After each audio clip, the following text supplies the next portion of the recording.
Hello and welcome. One of the big concerns in 2024 is the impact that generative artificial intelligence will have on the future of employment, the nature of work, and what consequences this could have for a country like India.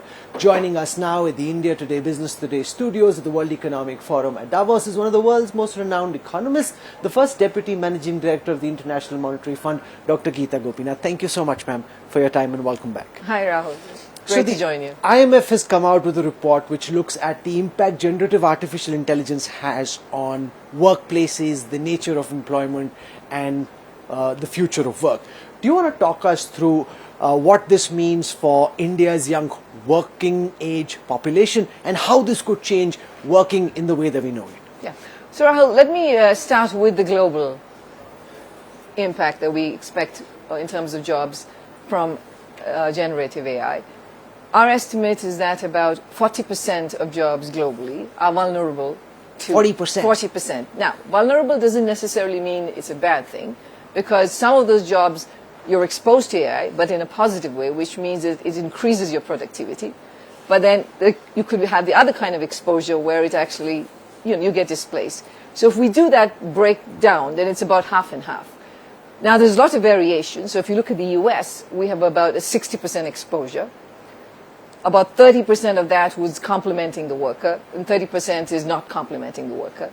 If you look at India, because there's a very large number of workers who are in the agricultural sector, the exposure is lower at around 30%. So in a sense, India doesn't have the negative effect, widespread effect on the labor market, the potential negative effect on the labor market, but it also is then missing out on the positive effect of AI. So that's kind of the broad scope that we have. But usually when it came to, say, robotics or automation, the impact was on workers who were not very high up the skill pyramid. Now we're seeing a lot of what was previously considered very high-end work. I was at a session on Gen AI in the morning at the Web Center, and a lot of, say, coding now can simply be done through generative artificial intelligence. You've got a young son. How do people who about to hit the working age population really deal with these changes and prepare to have a meaningful career and a meaningful life going forward? It's certainly the case that this is now replacing, cognitive skills, which is and more ritual kind of more, automatic kind of cognitive work. It is affecting the top end of the spectrum too. Actually, it may be benefiting the less experienced workers, because the less experienced workers are able to use Gen AI to kind of build up experience very quickly because of the technology being able to aggregate whatever learning there is that you get from experience. So it benefits you if you have less experience. If you're kind of middling in the management scale, then it has somewhat of a negative effect on you. At the very end, of course, the very, very best are going to benefit from this technology. It complements them the most, but right below that you might start seeing a negative effect. Now, what we also notice is that those at the very end in terms of skill, labor income skill, and high incomes also tend to get capital income. And here's where the source of inequality can be the biggest, because we might see a lot more concentration of wealth. At least we're already seeing it in terms of where all the AI is getting developed and produced.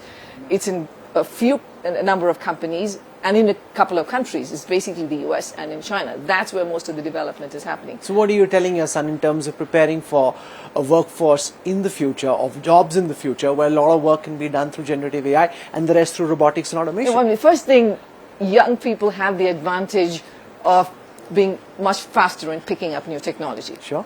Right? And so what I'm telling him is that he is obviously in college right now, so he's in a good place to learn the AI tools that can raise his productivity. I think the problem, of course, is for the older people who are usually not that savvy about picking up new technology. And there's where the risks would happen. So one of the consequences you asked about the impact on India is, I would say, specifically on call centers.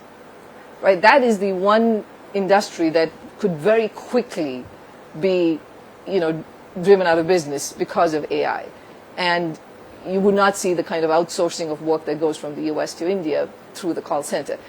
There is where you might see very quick effects, and that's one of the areas that one has to pay attention to. As far as countries are concerned, which countries are likely to be the beneficiaries of this, which are likely to be the biggest losers, or do you think it's difficult to classify as far as countries are concerned? It's more down to individuals and companies. Right. So we know that countries that have a high level of human capital, great innovation space, good digital infrastructure, and the right kinds of regulation are going to benefit from it. So who are these countries? We actually did what we call a country preparedness index for AI. Among the top, you have the US, you have Singapore, you have Denmark, you have Germany. India is about the average for emerging markets, kind of in the middle of the pack. But the countries that are going to benefit from it are the ones who are at the top end in terms of all of these indicators. Let's come to growth. Now, I want to start with India. There's a big debate raging at this moment about the kind of economic recovery India is seeing. Government-leaning economists say this is not K-shaped. A lot of left-leaning economists, and I don't want to attribute any ideology to the numbers that different people are doing, but they're insisting that we're seeing a very unequal economic recovery, where the rich are becoming richer at the top of the K and the poor are becoming poorer. What's your individual and institutional reading? I mean, at first, I think we should recognize that the Indian economy is doing well. If you look at major economies, it remains one of the fastest growing economies, and we expect that will be true even in 2024. Two big areas of huge progress have been physical infrastructure, roads, ports, airports, and so on, but also digital infrastructure. I think both of those have been areas of remarkable progress, and that is beneficial to everybody. I mean, it's not just the very rich, it affects all parts of society. We're also seeing consumption growth, to be doing quite well, though we expect it to slow going forward. Yes, the government's public investment push has played a very important role. But again, I think India needs also much more reforms for it to be able to truly realize its potential and make sure that everybody, including youth unemployment, is reduced, that concerns about the K-shaped recovery are addressed.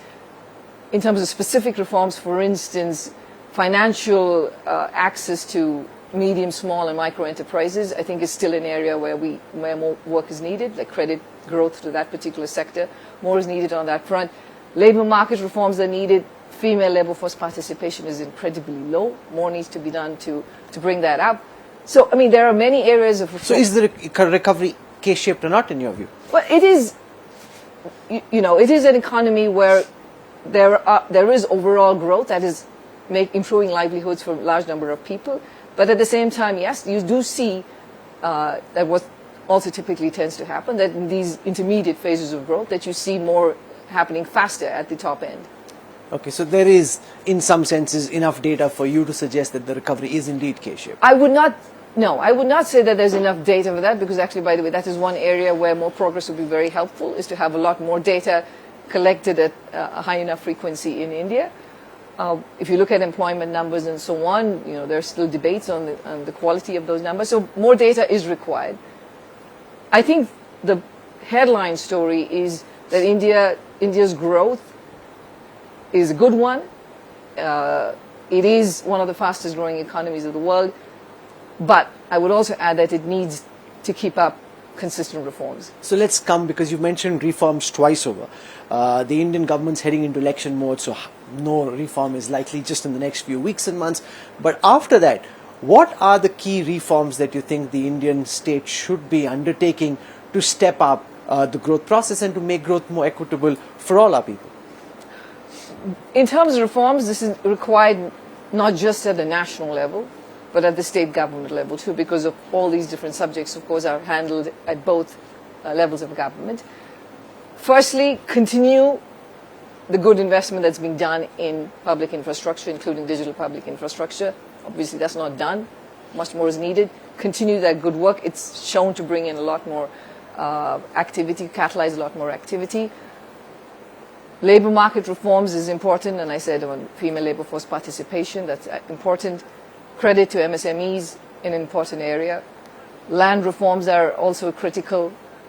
Agricultural sector reforms, these are unfinished But all businesses. these are political hot potatoes. Each time the government tries to touch them, there's a big pushback from the farms or from the street, and that makes it very difficult for any government.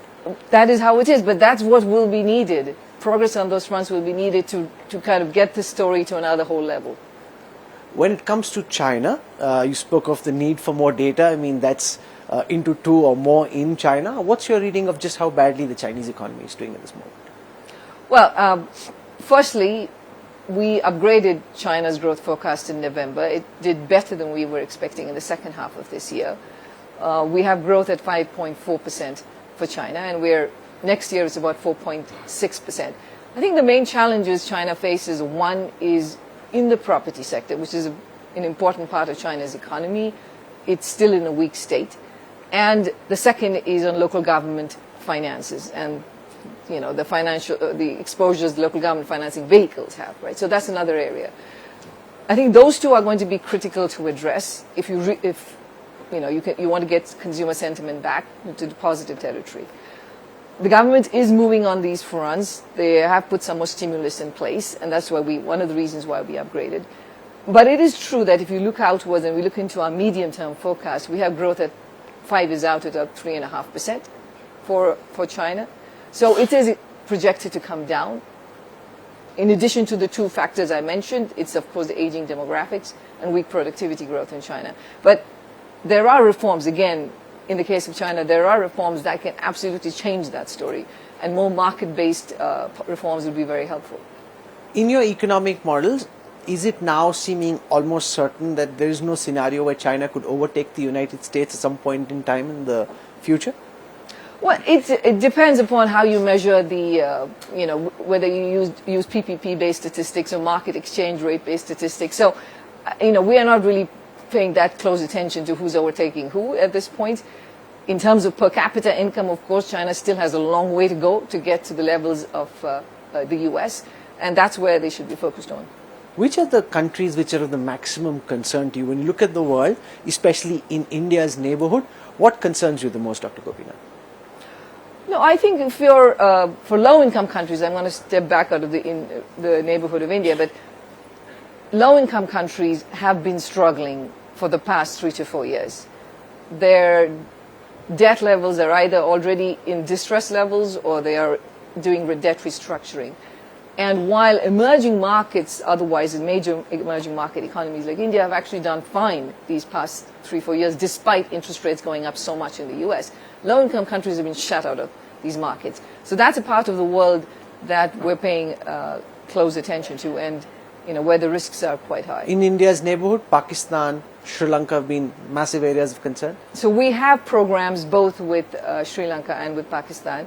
In the case of Sri Lanka, we just had a review, and there's lots of good news coming out of there. Inflation has come down quite a lot. We're seeing the recovery. We expect growth to come back up. Positive signs over there. Pakistan, actually, the caretaker government also, we believe, has done a good job in terms of stabilizing the economy, but they have of course, elections coming up. So we'll see once the next government comes, what and that before looks we like. wrap up, since we're running out of time, I was seeing that the IMF's estimate for India's growth for this fiscal is 6.3.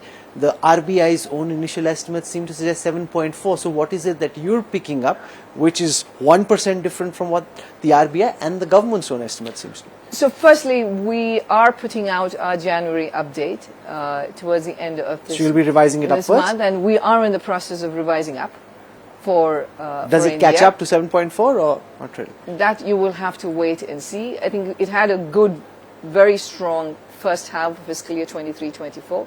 For the second half, we are seeing more slowing. I mean, that's not unexpected given that there was much more front loading of public investment, and we're also seeing some softening in consumer spending. But we will be revising up, and you will see the numbers. Okay, it's been interesting talking to you. It's also good that you've, right at the end, given the sense that there will be an upward revision in the IMF's growth prospects. So you'll come closer towards 7.4 or wherever your numbers ultimately land up. We wish you all the best. I hope you have a great week. Thank you for joining us.